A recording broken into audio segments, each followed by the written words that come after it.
if we could start with you introducing yourself and telling us a little bit about your journey in audiology. Sure. So I'm Emilee Gosnell. I'm a specialist audiologist at St. George's Hospital. So my journey started, I suppose, at A-level. I didn't know what I wanted to do, what I wanted to study. I wanted to do something in healthcare. I looked at speech and language therapy first, but my English language teacher was actually previously a hearing therapist. So she suggested I look into audiology, and I did my English language A-level coursework project in language development of deaf children. And I think after that, I was like, oh my goodness, I definitely want to do audiology and sometimes specialize in pediatrics. So I did my BSc when it was still a thing in audiology at Manchester. Started in 2007 and finished in 2011, graduated in 2011, and did my placement years in Liverpool. So moved there for a year, which was really, really great. And I got my job at St. George's Hospital straight out of university, and I've been working there ever since. So I've been there for 9 years now.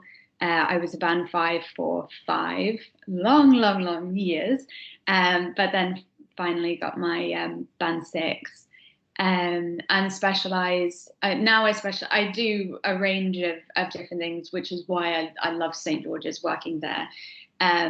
So I do sort of routine diagnostics, rehabilitation for adults. I co-lead our adults with additional needs service, and specialize in pediatrics as well, diagnostics and rehabilitation. So as I mentioned earlier, is there a particular situation that you perhaps could discuss today that you think has shaped the way that you communicate? It could be with a patient, it could be in a general clinical situation, it could even be outside of that.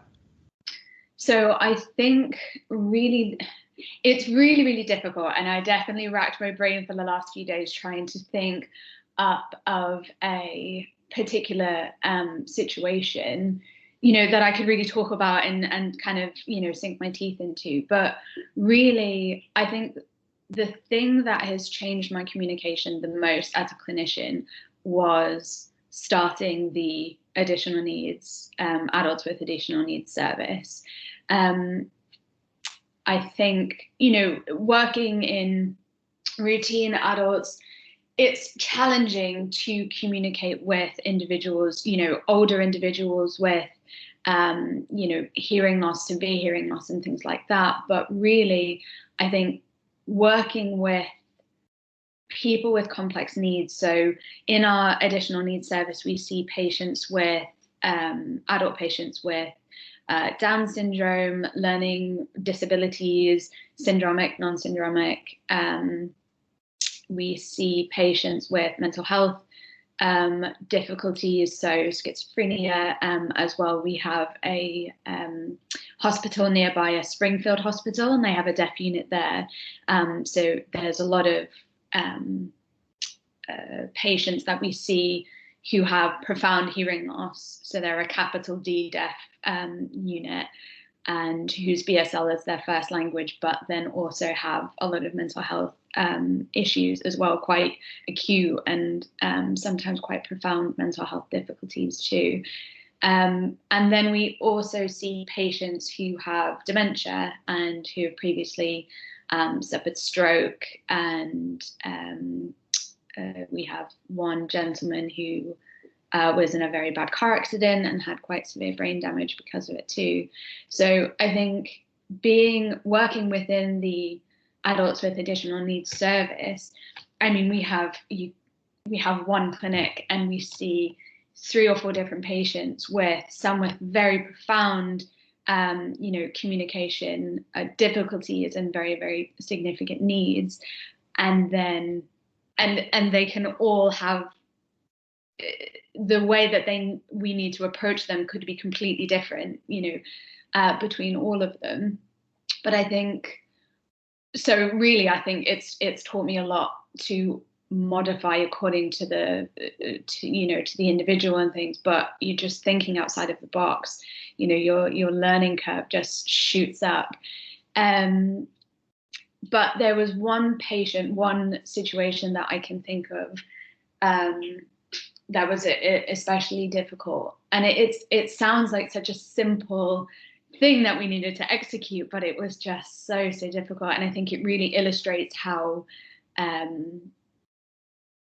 just the need to modify and approach patients in different ways. So it's she's a 65-year-old lady.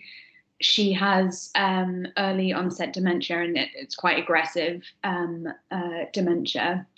And she had been a hearing aid patient of ours for a long time. I think, if I remember correctly, I think she has otosclerosis, for which she uses hearing aids for. So actually not connected, had the two, otosclerosis and dementia. And she came in with her husband just for a routine appointment, and otoscopy showed wax, and we needed to do microsuctioning. So we brought her to the microsuctioning room of the ENT department, and we just needed her to sit down on the bed. And it was so difficult to just facilitate that, because a lot of patients with dementia, they present in a huge range of different ways, but her difficulty was, she was able to walk, she was verbal, very much still aware of her surroundings, but the thing that she struggled with the most was the coordination between her head and her body. So with audiometry, for instance, we would need to, we couldn't do play audiometry, we couldn't do button audiometry. It had to be completely verbal, because actually her brain was just unable to speak to her hands. So yeah, we needed her to sit on the bed. So sit on the side of the bed and then put her legs up and then lie back.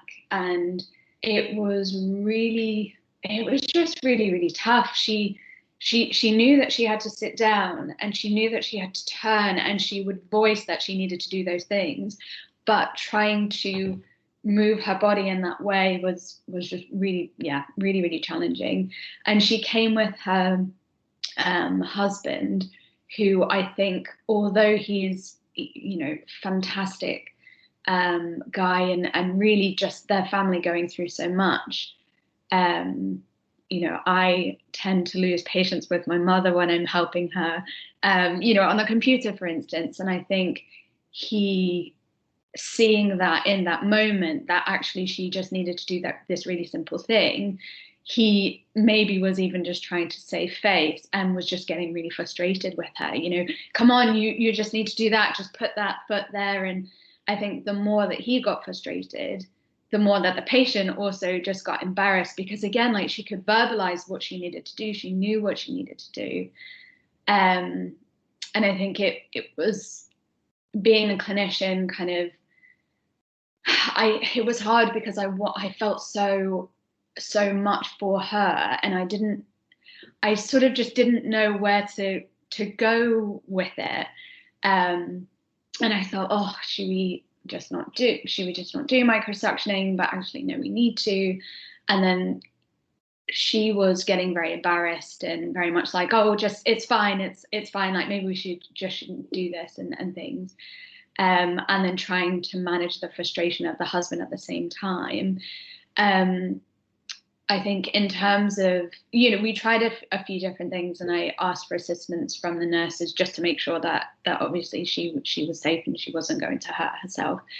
But in the end, we just made it completely visual. So I sat on the bed with her, and did the movements, and she did as well. And we had some, assistance from the nurses. But I think after that, even though it really only lasted maybe 5 to 10 minutes, it really changed the course of the rest of the entire appointment as well. Because I think she had had enough, and I think her husband was kind of frustrated, and it seemed like they just both wanted to get out of there. So we ended up rebooking her for another appointment within a few days. And I think one thing that I've struggled with as a clinician is trying to do everything at one time. And I think I've felt just shame in the past from, running out of time or not doing everything at once and wasting appointments. And, I think just trying to be quite task focused, maybe. But we booked her another appointment. I think that was definitely the best course of action, because I didn't want her to lose her confidence and her comfort with us in the clinic. I mean, she's a long-term patient of ours, and things. So it was a very, very difficult and complicated situation. But I think that was it was just a bad day for her as well. And it definitely proved or showed me the importance of actually seeing the patient as an individual. And had we tried to get her on the bed in another day, I'm sure it would have been, absolutely fine. But I think the thing that it's taught me is, if I had to go, if the same thing happened with another patient, I think it would at least give me that confidence to just take my time with them, and be patient, and not only listen to the needs of the patient, but also listen to the needs of their carers and things as well. And just, again, as I said, it's perfect proof that you can't always get everything done in one appointment, and that's absolutely fine. And sometimes you need to carry things over to get the best results.